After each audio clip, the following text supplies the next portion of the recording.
السلام عليكم ورحمة الله وبركاته. كلانتي wanaagsan khiyaartana daawanaysa idilkiinba meel kastoo aad joogtaan kusoo dhawaada barnaamijkeeni habeenimo. maanta waa khamiis, taariikhduna waa 29 Febraayo sanadka 2024. haddaba barnaamijkeena habeenimo waa barnaamijka aynu kusoo ururino dhammaan macluumaadka wararka ugu waaweyn wixii dhacay saacadihii la soo dhaafay. haddaba xasuuqii ugu weynaa muddooyinkan ayay Israa'iil aroortii hore ee saaki ka geysatay mar kale Gaza, iyadoo tirada dhimashadu ay hadda marayso 112 qof. Xamaas oo ku dhawaaqday oo ku hanjabtay inay wada hadal dhan ka bixi doonto iyaga iyo Israa'iil ay meel isugu soo hari doonaan. dadka maxaabiista ah oo caawa eheladoodii laga haystay oo war ka soo baxay Kataa'ibul Qassam lagu sheegay in qaarkood la laayahay isgaarsiintii dadkii ka mas'uulka ahaa.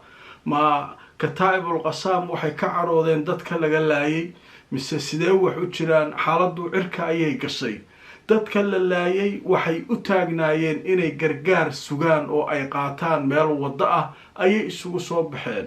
halkaasa marka taangiyada Israa'iil ay madaafiic ku garaaceen.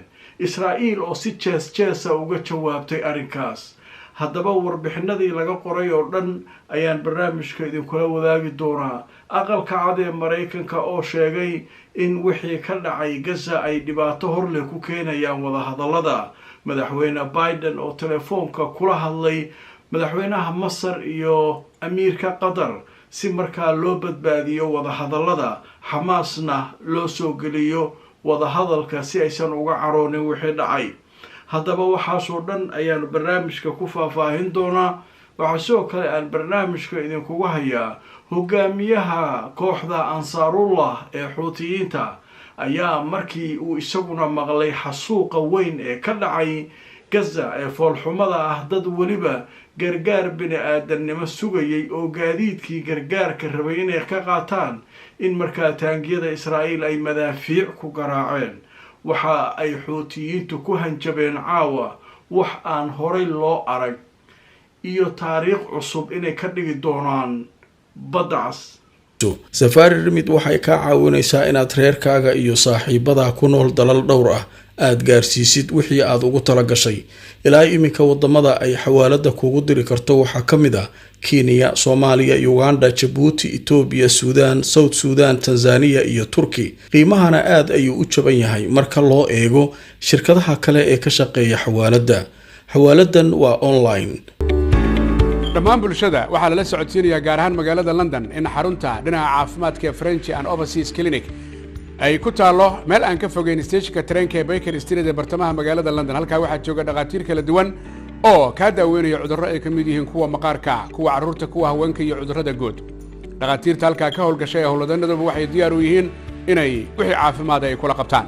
waxaa intaasi dheer in xaruntaasi French and Overseas Clinic ay ka howlgalaan dad Soomaaliyeed oo aqoon u leh xagga caafimaadka, dadka Soomaaliyeedna si gaar ah ula shaqeeya. haddaba bulshada meel kastoo aad joogtaan way ka abaal sheegteen intii tagtay xarunta caafimaad ee French and Overseas Clinic ee adinkuna ma tagtaan.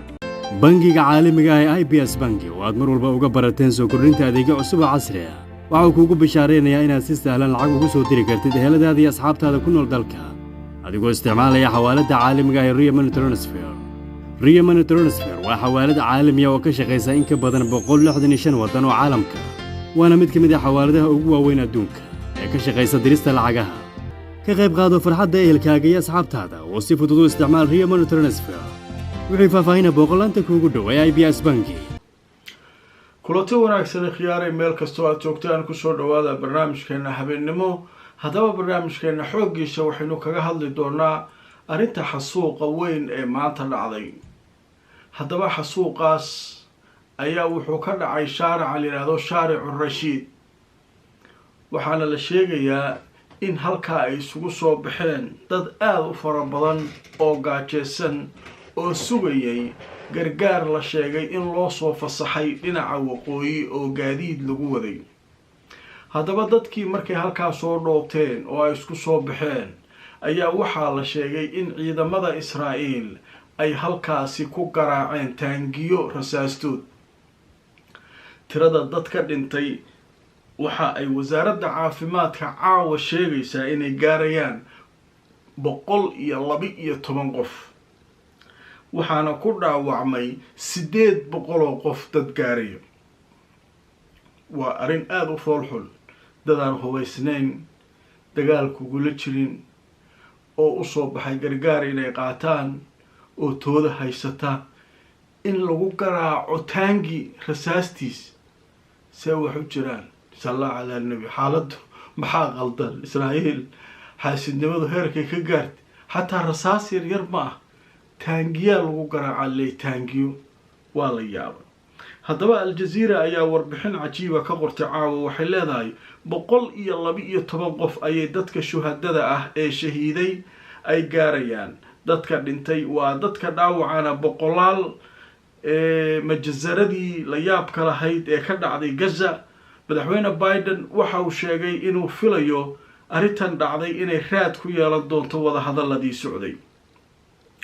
waa tahay marka warbixinta aljaziira marka way sii socotay. waxay leedahay waxaa shahiiday in ka badan 100 qof oo falastiiniyiin ah, 800 oo kalena way ku dhaawacmeen kadib markii la sheegay majazaradii gargaarka ay u doonteen dadka ama xasuuq inuu ka dhacay halkaas dhinaca waqooyi ee marinka Gaza. haddaba waxaa la sheegayaa ciidamada gumaystaha Israa'iil in arbacadii habeenkeedii oo aroornimadii khamiista ay soo galaysay dad isugu soo aruuray oo raadinaya gargaar deegaanka la yiraahdo Dawaaru Nablus oo markaa isagu ku yaala xayu Rashiid meesha la yiraahdo, ayaa waxaa la sheegay in dadkaa la laayay. madaxweynaha Mareykanka Joe Biden ayaa dhacdadan waxa uu ku sheegay inay wax u dhimi doonto sida muuqata wadahadaladii laga shaqaynayay maalmahan. waayahay marka sheekadaasaa dhacday.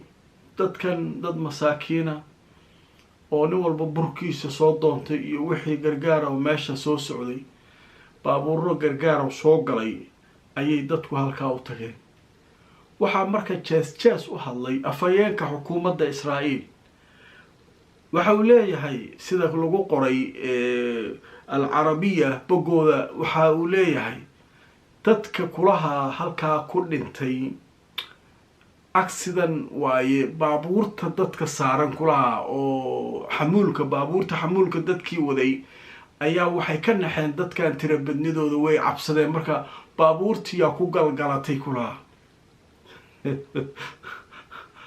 waxaas ka waran nin dhanow weyn oo afhayeenkii xukuumadda ah, wixii nimanka rasaas iyo madfac lala dhacay oo cisbitaalada ay yaalaan, oo wuxuu ku leeyahay baabuuraa dardaray. baabuurtii xamuulka wadayna ayaa maaragtay dadkaas dardartay, fariinkii ay qaban waayeen. jees marka intaa ka badan waxa waaye wax la yaab la waayo. waayahay sheekadaasu markay soo baxday marka maanta, markii hore tirada tartiib 50 ay ku socotay, way soo socotay. caawa 112 qof ayay caddeeyeen inay ku dhinteen xasuuqaas cusub. 112 qof oo mar kaliya dhintay, ciyaar ma ah. awalay dadkaan leedeen oo nagta sida loogu hayay, guryihii lagu burburiyey. haddana intii guryaha ka soo baxday oo cuntada soo doonatay waa inta la laynaa ka waran. waa tahay marka waa sheeko aada u naxdin badan runtii. 800 oo qof dad ku dhowna way dhaawacmeen. haddana dadka badankood ma garanaysaa dhalinyaray u badan yihiin. nin walba loor bur ah nin qaadi karaa oo qoyskiisa u geyn karaa, waa ogtihiin xooggiisa iyo nin dhalinyaraa inuu yahay. nin waayeela iyo hooyo miskiina iyo waxaas ma qaadi karaa. marka dadka halkaa isugu soo baxay caruur dhalinyaraa, dad dhalinyaraa u badnaayeen, 15 jir, 16 jir, kan ugu badan 20 jir. meeshaas waxaa lasoo doontay, cuntaa lasoo doontay in baabuurtaas laga qaato. marka intii dhimatay allah u naxariisto, inta dhaawacanna waxaan leenahay ilaahay ha u boogadhayo. marka sheekadaasu dhacday. marka xamaas waxaa leeyahay waxay ku hanjabtay wadahadalka inay ka baxday, ka joojisay. bas waa ay tiri Netanyahu heshiis ma rabo. awalaa lagu eedeeyay inuu wadahadal kaste isagu hagal daacinayo, uu dhibaato ku hayo halkan. marka waxay dhaheen anagu intay sheekadu saantay wadahadal dhan marano. maxaabiista aan haynay annaga meeshaan iskala dhacayno aan isagala dhacno, nimankaan ciidanka iyo annaga saan isugu baaba-ayno qolaa soo haraysa, meeshaasaan ku kala tegaynaa. nimankii xamaas halkaas taagiyin. kataa'ibul qasaam oo garabka militariga xamaasa iyaguna caawa war ka nixiyey israa'iil ay soo saareen. maxay yidhaahdeen? waxay yidhaahdeen dadkii maxaabiista qaar ka mid ah raggii hayay xiriirkaa naga dhumay dheh, meelaan ku sheegno male. maxaabiistii qayb ka mid ah dadkii madaxda ka ahaa oo ilaalinaya amnigooda maba haynee dheh. warkii marka dadkaas intaas waaye tiradooda iyo saasay kaliyihiin iyo lama dhih. haddana warbixinta waxaa lagu soo koob, waxaa layidhi habeen dambe aan warbixinta idin siin doonaa. su-aalo badanaa yimid marka. nimankii inta caroodeen may cunaynaa layidhi maanta inta dad masaakiina laga laayay iyaguna intii ay hayeen ma ka takhaluseen. sidee wax u jiraan? qaylada ka yeeraysa israa'iil caaw isku soo bixi waa laba jibaan. wasaaradda gaashaandhigga horteedaa la tuban yahay, halkaasaa la taagay. sheekadii marka maanta wixii ka dhacay gaza xanuunkeedu meel walba ayuu saameynayaa. waaya madaxweynaha maraykanka marka joe biden wuxuu sheegay waxa meesha ka dhacay inay saameyn ku yeelan doonaan wadahadallada, laakiin waxaan isku dayaynaa inaynu bal ka gaarsiino in wadahadalladu aysan burburin. teleefonkii oo qabsaday madaxweynihii masar u wacay siisi. sidee ku xallinaa arrinta? maxaa sameynaa? xal muxuu yihi? xalka sidee wadahadalladii usii wadi karnaa? masar dee iyo siisi iyo waxay yidhaahdeen dee wadahadalkii isagoo meel fiican jooga oo xamaas wadahadaladii aan ka dhamaynay ay ogoshahay wax walba la isla wado, haddii waxaasaa dhacay. ninkii netanyahu ahaa iyo ciidankiisii dadkaasay laayeen, dad masaakiina oo gargaar dadkii gaaja haysay. maalmahan oo dhan cirka waxaa looga tuuriyeenayay raashin. marka waxaa la yidhi maxaa ka qaban karnaa? haddana teleefonkii oo qaatay wuxuu wacay amiirkii qatar aljaziira. marka haddana amiirkii qatar wuxuu leeyahay war arrinta ha la dhex galo, wadahadalkii ha la soo celiyo. maxaa la soo celinaa? ninkii netanyahu ahaa asagaa waxaan sameeyey, adaana gadaal ku wad. maxaa kaloo laga qaban karaa? wadahadalkii meeshaas ku dhammaanayo. marka odagii gabgabtaa ka socota caawa, marka mar walba xagga wac. laakiin mushkiladda jirta waxawaaye nimankan israa'iiliyiinta ah iyagaa waxa geystay. hadduusan isagu raalli ka ahayn ma iyaga tallaab ka qaado? ha sheegin, waxaas wax ka jira male. marka hawsha halkaasay maraysaa. sheekada kale oo la yaab kale waxa waaye wargeyska alqudus alcarabi ayaa caawa wuxuu qoraa warbixin uu leeyahay aqalka baarlamaanka maraykanka ayaa su-aalo waxay weydiinayeen wasiirka gaashaandhig. u fiirsadayaa sheekada oo wargeyska wuxuu leeyahay wax la yaab lahaa ka dhacay meesha baarlamaanka. wasiirka gaashaandhigyaa soo fariistay. hadda dhow isagu cisbitaalka soo baxay wasiirka gaashaandhig. kansarka brostatada iyo waxaas yaa laga qalayay, meeshaa la keenay. baarlamaanka marka waxay yidhaahdeen ma ka war haysaa dadka rayidka ee lagu laayay maxay ahayto gaza tiradooda ma ogtaa layidhi. markaasuu wuxuu leeyahay israa'iil waxay dishay 25,000 oo haween iyo caruura. way isfiiriyeen nimankii waraysanayay. war ninka see wax ka yihi 25,000 bay dishay. haa haye maxaa wax looga qaban waayo? oo wax qabasho iska daayay. haye 21,000 oo dufcadood oo maaragtay rasaas kala duwana oo weliba kuwa waxlaayo ah aan inta maraykan ka dirnay israa'iil u geyna kulahaa. waa la yaabay. war ninkaas see wax ka yihiin? meesha in wax la qariyo iyo laisku ogaa. ninkaan ilan baa isbitaalku kusoo xanuunsaday kaala sheeg. ninkii marka wuxuu la soo taagan yahay 25,000 ay dishay israa'iil oo hooyooyin iyo caruur leh. kaaga daran xabadihii lagu dilay annagaa geyni. marka waxay yidhaahdeen wax fadeexada ka dhacay. isla markiiba marka miidihii hala qabto maxaa yaal waa mar horaa lasoo shaaciyay sheekada hawaday soo gashay.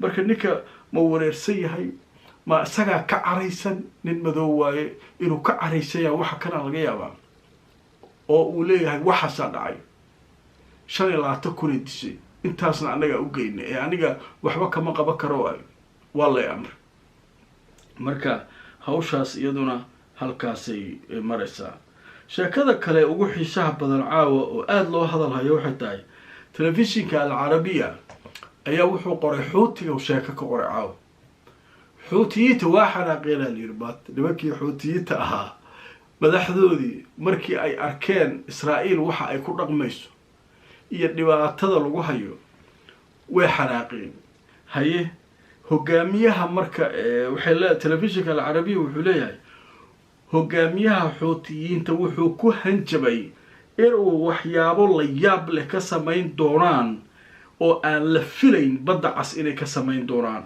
warbixinta marka way sii socotay waxaa leeyahay waxaa sii socda hanjabaadaha xoogga leh ee ka imaanaya xuutiyiinta ee ku wajahan badda cas hogaamiyaha xuutiyiinta cabdimalik al xuuti ayaa maanta oo khamiisa wuxuu sheegay in kooxdiisu ay samayn doonaan waxyaabo aan la filayn oo military oo cajiiba inay ka samayn doonaan badda cas lama filayo waxa aan samayn doono xataa hubka aan haysano isticmaali doono waa haystaan hadda niyadooda kuma jiruu leeyahay macalinka weyn iyo xertiis boota intaas ka dara weligiina baariteed masha adduunyada boota laysku baabiyey ma runa ma beena kaala sheeg caawa marka waa jareynaya nimankii macalinka weyn iyo xertiisii badda cas jooga war xuuti muxuu la soo bixi doonaa war waxa aanan filayn uu haysto uu nagu weerari doono maxay tahay muxuu tallaaba uu qaadi doonaa adiga marka su-aashaas jawaabteeda caawa dhan adiga isaga jawaab waayo wixii soo kordha marka waa arkaynaa xuuti hanjabaadiisa culusna kollay xuutigu ma sahlana waa isla ogna xuuti niman baqa ma ah niman waxaa aragteen inta nagta laga geliyo iyagana badda ay u xiran tahay waa weli laakiin waxaan uu caawa hogaamiyahooda ku hanjabay cabdimalik al xuuti uu leeyahay wax aan la filayn baan ka samayn doonaa badda cas oo aan hadda naloo malaynayn xataa inaan haysano ayaan ku isticmaali doonaa uu leeyahay waa arki doonaa ma nucleare ayaga habaysteen ay ridi doonaan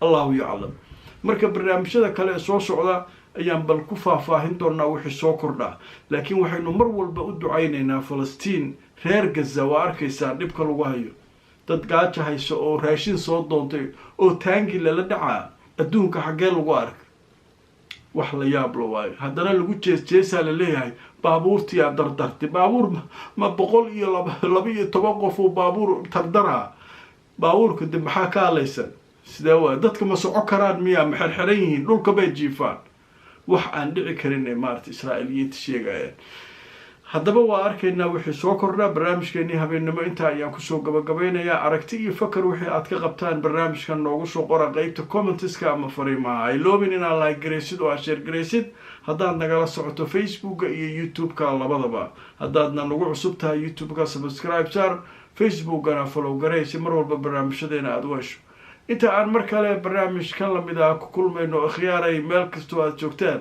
waxaan idinkaga tegaynaa sidaas iyo nabadgelyo